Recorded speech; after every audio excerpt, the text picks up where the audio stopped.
This July 4, the Clark Art Institute in Williamstown in the Berkshires will be reopening after a long period of being partially or completely closed. It's got a completely transformed campus now with new buildings. The main one is designed by the Japanese architect Tadao Ando. It's a new visitor center. It has a huge new exhibition space, and it's sort of connected with the old buildings at the Clark by a beautiful reflecting pool.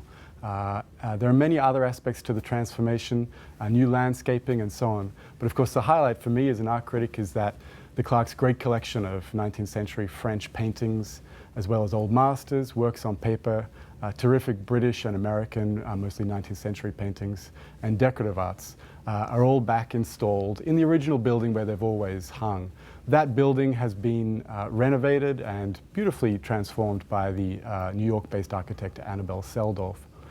There are new works recently acquired by the Clark on display, as well as a few loans, and it's just great to see these works back after the last 3 years which they've spent touring the world. As for the new building by Tadao Ando itself, I personally found it a little on the severe side. I think it's a little bit too aggressively modernist for that beautiful pastoral landscape. But I'm less qualified to comment on that than my terrific colleague, the architecture critic Bob Campbell. And he's written a terrific piece about this in our package about the Clark this weekend. I've also included a little list of top 10 works. But the other thing that I think is really interesting about the Clark in its new manifestation is that there's a new focus under director Michael Conforti on 20th century art. It's always been better known for its 19th century holdings. But certainly at the moment, we see evidence of this new focus. There's a terrific exhibition of sculptures by the wonderful artist David Smith, the American artist David Smith, from his Circle series made in the 1960s.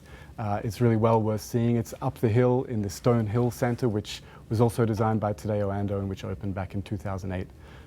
In a few weeks' time, there'll also be an exhibition of abstract works borrowed from the National Gallery, post-war American abstract works by people like Mark Rothko and Jackson Pollock.